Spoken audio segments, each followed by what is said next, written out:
What is maladaptive daydreaming? MD can be described in many ways, one of them being excessive daydreaming. Normal daydreaming, in some cases, can be beneficial to our mental and emotional health. So, we shouldn't present it as a problem to overcome, because for people with MD, it's not the daydreaming itself that's a problem, but the inability to stop it. It makes our brains feel good, and in order to maintain that positive feeling, it's hard to turn off when you need to focus on school or relationships, since it has become part of our everyday lives. Instead of being an occasional activity, daydreaming becomes a habit.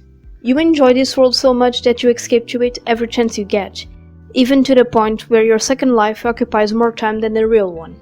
So much that we spend 60% of our waking hours on it.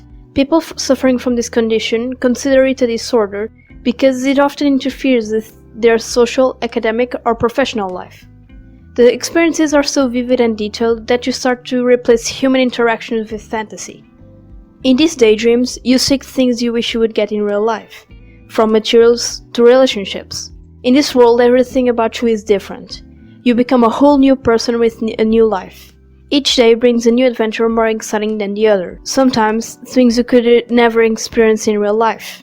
We invent entire universes in our minds, and we jump from one to another with different topics, scenarios, characters, and stories. We become so invested in this imaginary world and its characters that we don't want to live random life calls. You can learn more about yourself if you catch patterns on those stories. But it still looks like you have a normal life in the outside, since we tend to hide from the others our fantasies.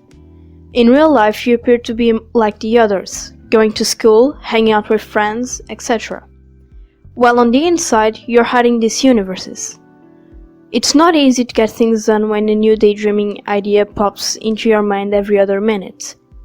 That may not sound like much, but it's much more challenging when you're in the middle of your final exam or you have something important to focus on. However, we can use it to our advantage if we learn how to control it. So much as several writers and artists use daydreaming as a source of inspiration and creation. When this starts to grow inside you, it's normal to start isolating yourself, but the more you isolate, the more depressed you feel, and the worse daydreaming becomes. It's a loop. Adding the fact that there's not an official treatment yet makes it worse. This is not a well-talked topic because we're not in a rush to tell people that we have a problem with daydreaming, since there's no warm welcoming waiting for people who admit it. We don't want to have to endure the annoyed eye rolls or accusations of being exaggerating. Sometimes MD is compared to schizophrenia or fantasy-prone disorder. Although it sounds alarming, it is true that these three share something in common. A problem with fantasy. But there is a big difference among them. The fact that people with MD can easily tell the difference between fantasy and reality. But is it true that it will always be hard to spot MD? Actually, no.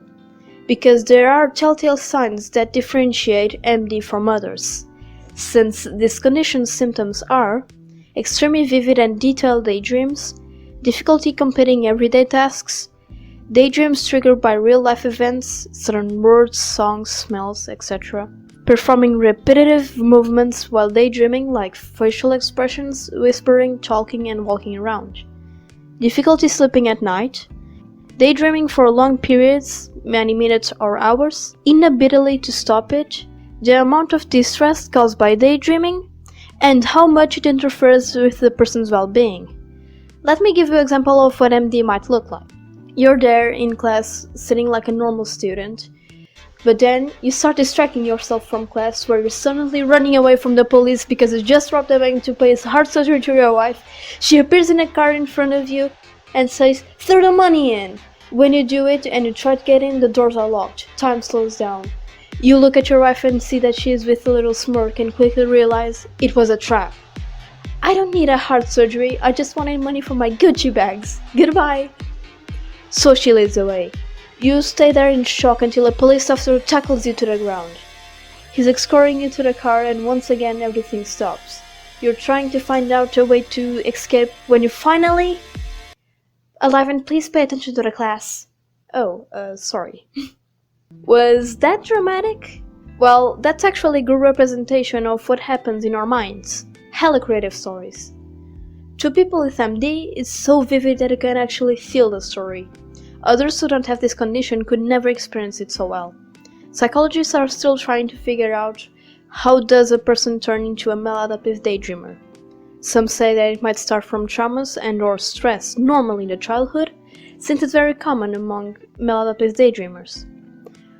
However, others put the possibility to start later in life or even be born with it. MD was first identified in 2002 by Dr. Eliezer Sommer, professor of clinical psychology at University of Haifa in Israel, who described it as excessive fantasizing.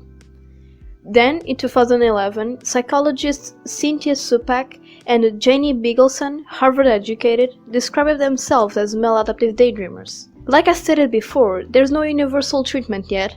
Since everyone is different, there's different ways to everyone to cope with it. In my opinion, people shouldn't stop it, but control it and find new ways to find their true selves and do the best they can with their imagination.